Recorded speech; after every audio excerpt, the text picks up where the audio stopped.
ప్రజలందరినీ సేకరించి ఎవరైతే అర్హత కలిగిన వారో చూసి వారందరికీ కూడా ఈ స్థలాలు కేటాయించారు.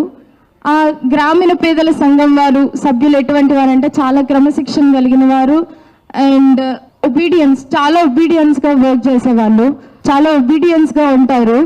వాళ్ళు భూదాన్ బోర్డు వీళ్ళు చాలా నమ్మకమైన వాళ్ళు. ఖచ్చితంగా పేదలకే వీళ్ళు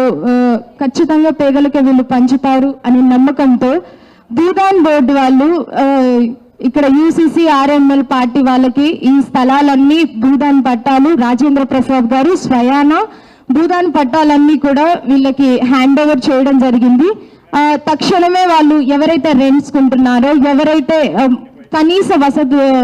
కనీసం నిస్సహాయ స్థితిలో ఎవరైతే బ్రతుకుతున్నారో వారందరినీ కూడా సేకరించి 2014లో 1865 మందికి 2014లో అక్కడ భూములు కేటాయించడం జరిగింది. 100 గజాలు చొప్పున ప్రతి ఒక్క కుటుంబానికి అక్కడ భూములు కేటాయించడం జరిగింది. ఎవరైతే రెంట్స్ కొండి ఇబ్బంది పడుతున్నారో, ఎటువంటి వసతులు లేక ఇబ్బంది పడుతున్నారో, ఇంకా నిస్సహాయ స్థితిలో ఏం చేయలేని పరిస్థితిలో ఉన్న కుటుంబాలన్నీ కూడా సేకరించి భూదాన్ బోర్డు వాళ్ళు ఈ గ్రామీణ పేదల సంఘం వారు మమ్మల్ని అందరినీ కూడా సేకరించి మాకు స్థలాలు ఇచ్చారండి. అక్కడ మేము 10 సంవత్సరాల నుంచి ఉంటున్నాము. అసలు ఒక్క ఫెసిలిటీ కూడా మాకు లేదు. Irresponsible government. అసలు ఒక వాటర్ లేదు, కరెంట్ లేదు, రోడ్స్ లేవు. అసలు మనిషి బ్రతకడానికి కావలసిన వనరులు ఏవి కూడా అక్కడ లేవు. మాకు అనిపించింది మాకు ఆదివాసీ కాలంలో జీవిస్తున్నామేమో అని. మాకు కష్టపడి ఆ 10 సంవత్సరాలు కూడా కష్టపడి మేము పోగేసుకున్న డబ్బులన్నీ కూడా ప్రతి ఒక్క రూపాయి కూడబెట్టి మేమందరము ఎన్నో ఇల్లంటే ఎవరికి ఇష్టం ఉండదండి. మన జీవితంలో ఒక మనిషికి ఉండే కళ ఇల్లంటే ప్రతి ఒక్క మనిషికి ఉండే లక్ష్యం. ఆ లక్ష్యాన్ని సాధించడానికి వాడి జీవితం అంతా కష్టపడుతూనే ఉంటాడు. మేము అదే విధంగా కష్టపడి మా ఇల్లులే మా సర్వస్వం అనుకొని మేము రూప కూడేసుకొని 10 సంవత్సరాలు కష్టపడి మా ఇల్లులు కట్టుకున్నాం సార్. ఒక్క క్షణంలో జేసీబీతో జస్ట్ అట్లా అంటే మా ఆశలు మా కళలు అన్ని నేలమట్టం అయిపోయినాయి. మేము చాలా కష్టపడి మా పేరెంట్స్ కానీ ఇంకా అక్కడ ఉన్న వాళ్ళు సార్ అక్కడ పేదవాళ్ళు కాదంటున్నారు. ఎటువంటి వసతులు లేకుండా పేదవాళ్ళు నివసిస్తారా సార్ అక్కడ? మీరు అందరూ అక్కడ బలిసిన వాళ్ళు ఉన్నారు, ఇంకా కోటీశ్వర్లు ఉన్నారు అంటున్నారు.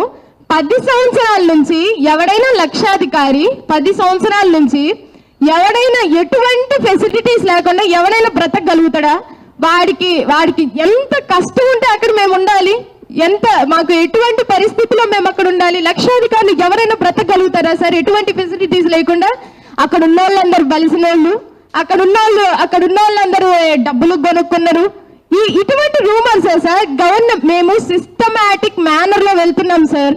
మీరు రండి, సిస్టమాటిక్ మేనర్ లో వెళ్దాం. ఉన్నాయి కదా, కోర్టులు ఉన్నాయి, మీరు వెయ్యండి, మీరు లాయర్ను పెట్టుకోండి, వాదించండి. మీరు ప్రమాణ స్వీకారం, మీరు పదవి చేపట్టేటప్పుడు ప్రమాణ స్వీకారం చేసేటప్పుడు అనుంటారు కదా, will definitely respect constitutional provisions and policies rights అని మీరు ఖచ్చితంగా ప్రమాణ స్వీకారం చేసి ఉంటారు కదా. మీరు ఎక్కడ ఫాలో అవుతున్నారు? మేము ఫాలో అవుతున్నాం సార్. ఖచ్చితంగా మాకు దేశభక్తి ఉంది, గౌరవం ఉంది.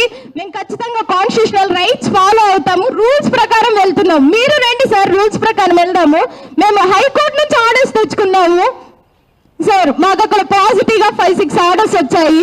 దాంట్లో ఒక ఆర్డర్ ఏంటంటే అక్కడ నివసిస్తున్న ప్రజలకి తక్షణమే వాటర్, కరెంటు, రోడ్స్, అక్కడ నివసిస్తున్న 1000 కుటుంబాల వరకు తక్షణమే వాళ్ళకి ఏదైతే అవసరాలు ఉన్నాయో వారి అవసరతలన్నీ తీర్చి వాళ్ళకి అన్ని ఫెసిలిటీస్ ప్రొవైడ్ చేయమని హైకోర్టు నుంచి సుప్రీంకోర్టు నుంచి ఆర్డర్స్ వచ్చాయి. అవి పట్టించుకోలేదు. నాట్ ఎంటర్డ్ ఆర్డర్ వచ్చింది. గవర్నమెంట్ వాళ్ళు రాకూడదు, ఏది చేయకూడదు, ఎవరికి ఎంటర్ లేదు. నాట్ ఎంట్రీ అనే ఆర్డర్ కూడా వచ్చింది. అది పట్టించుకోలేదు. స్టేటస్ కో అంటే ఇల్లు వేయకూడదు, తీయకూడదు. దాన్ని గౌరవించి మేము ఇల్లు వేయలేదు, ఇల్లు తీయలేదు. వాళ్ళు వచ్చి అక్రమంగా సార్ 4000 మంది ఫోర్స్ తో రావడానికి ఎవరు సార్? మేము పాకిస్తాన్ నుండి వచ్చామా? మీకు ఎట్లా కనిపిస్తున్నామో మాకు అర్థం కావట్లేదు. మేము శత్రువులా కనిపిస్తున్నామా సార్ మీకు? కూలి చేసుకొని బ్రతికే ప్రజల మీద 4000 మంది ఫోర్సు, మున్సిపాలిటీ వాళ్ళేంటి, ఇంకా ఆర్మీ వాళ్ళు, పోలీస్ శాఖ వాళ్ళు, ఇంకా వీళ్ళు రెవెన్యూ వాళ్ళు, ఎంఆర్ఓలు, విఆర్ఓలు, ఏంటి సార్ ఒక సీక్రెట్ ప్లాన్ పెట్టుకొని వచ్చారు సార్. ఎవరి మీద ఈ సీక్రెట్ ప్లాన్? ఎవరి మీద సార్? పేద ప్రజల మీద ఈ సీక్రెట్ ప్లాన్? ఎవరి మీద ఈ సీక్రెట్ ఆపరేషన్ ఎవరి మీద నడిపిస్తున్నారు సార్? మా మీద. అవసరమా సార్ దాన్ని? రెండు సార్ ఆర్డర్స్ ప్రకారం వెళ్దాం అంటే రారు. మాకు అవినీతే కావాలి, అన్యాయపరంగా వెళ్తాం, దోచుకుంటాం అంటే కుదరదు సార్. మీరు అనుకుంటారు ఏది మేము అధికారంలో ఉన్నాం, ఏది చేస్తే అది నడిచిద్ది అని మీరు అనుకుంటున్నారు. కానీ అక్కడ పెట్టాలన్నా మేమే, దింపాలన్నా మేమే అని చాలా సార్లు మీకు చెప్పడం జరిగింది. అండ్ మీరు రూల్స్ ప్రకారం వెళ్దాం అంటే రారు. మీరు మొత్తం దౌర్జన్యం చేసి 4,000 మంది పోలీసులతో బజార్కి అక్కడ ఒక 10 బజార్ల వరకు ఉన్నాయి, బజార్కి 200 మంది చొప్పున, అంటే ఒక కుటుంబానికి 10 మంది ఆఫీసర్లు చొప్పున వచ్చారు సార్. పేద ప్రజలు ఏం చేస్తారు? జస్ట్ మా సంరక్షణ కొరకై ఒక్కొక్క కర్ర పట్టుకున్నాము.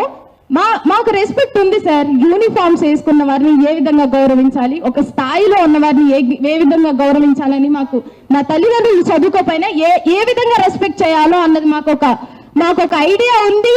మేము బ్రతుకుతున్నాం, మాకు విలువలు తెలుసు. మేము గౌరవించి, మీరు మనుషులే మేము మనుషులే, మేము తిరగబట్టడానికి ఒక క్షణం మాకు కూడా పట్టదు.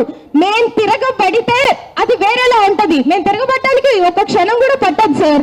మేము మీకు గౌరవం ఇచ్చి, మేము కర్రలు మేము దాడి చేయొచ్చు, మీరు మనుషులే, కానీ మీకున్న ఒక యూనిఫామ్ ని గౌరవించి మేము ఇప్పటి వరకు మేము ఈ చేతులు చేసుకోవడం కానీ, ఇంకా మీ మీద తిరుగుబాటు చేయడం కానీ, ఎటువంటి మేము పబ్లిక్ ప్రాపర్టీ డ్యామేజ్ కూడా చేయొచ్చు. అన్నిటికీ తెగించే ఉన్నాం సార్. మేము పోరాటం, ఇది తెలంగాణ నేల, పోరాటానికి మారు పేరు. ఆ రక్తం మాలోనే ఉంది సార్. పోరాటం పర్టికులర్ గా మేమేం కూర్చొని నేర్చుకోనక్కర్లేదు. పోరాటానికి ఇది తెలంగాణ గడ్డ. రాణి రుద్రమదేవి, చాకల ఐలమ్మ, ఇంకా దొడ్డి కొమ్మరయ్య, ఎంతో మంది తెలంగాణ నేలలో ఉద్యమం నడిపించిన వారు. అదే రక్తం మాలోనే ఉంది. మేము ఉద్యమం లేపగలం, మేము పోరాటం చేయగలం సార్. కానీ మేము ఇంకా వద్దు. వింటారు, ఒకసారి కాకపోతే ఒకసారి వింటారు. 8 సంవత్సరాల నుంచి ఆఫీసుల చుట్టూ తిరిగి, ఇంకా ప్రతి ఒక్క కలెక్టరేట్ చుట్టూ తిరిగి, ఎంఆర్ఓ ఆఫీసులు, విఆర్ఓ ఆఫీసులని, సార్ మా భూములు మాకు తేల్చండి సార్, మా సరిహద్దులు మాకు తేల్చండి సార్, మాకు వసతులు కల్పించండి సార్, మేము పేద ప్రజలం సార్, కావాలంటే వచ్చి విఆర్ఓలు రండి, ఎంఆర్ఓలు రండి సార్, వచ్చి చూడండి, ప్రతి ఒక్క ఫ్యామిలీని చూడండి, చూసి మీ సరిహద్దులు తేల్చండి సార్ అని. ప్రతి తిరగని ఆఫీస్ అంటూ లేదు సార్.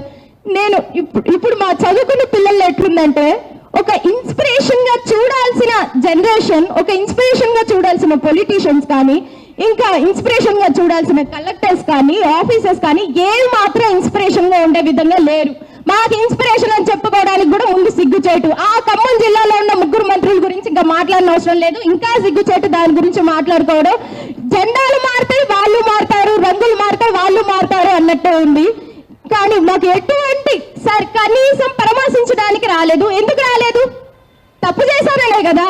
ఏ తప్పు లేనప్పుడు కూర్చోబెట్టి మాట్లాడాలి కదా. అమ్మ మీ భూములు కావు, మీ కావమ్మా అని మాకు ఒక పెడితే మేము ఒక మీటింగ్ పెట్టి చెప్తే మేము వింటాం. లేకపోతే పరామర్శించడానికి రాలేదు, పరామర్శించడానికి రారు. కలెక్టర్ ఆయన ఇర్రెస్పాన్సిబుల్ కలెక్టర్ అని చెప్పొచ్చు. ఆయన పేద ప్రజల కోసం చదివి, పేద ప్రజలకి ఏ విధంగా ఉపయోగపడాలి, వారి సమస్యలు ఏ విధంగా తీర్చాలి, ఆయన జీవితం అంతా చదివిన చదువు అది.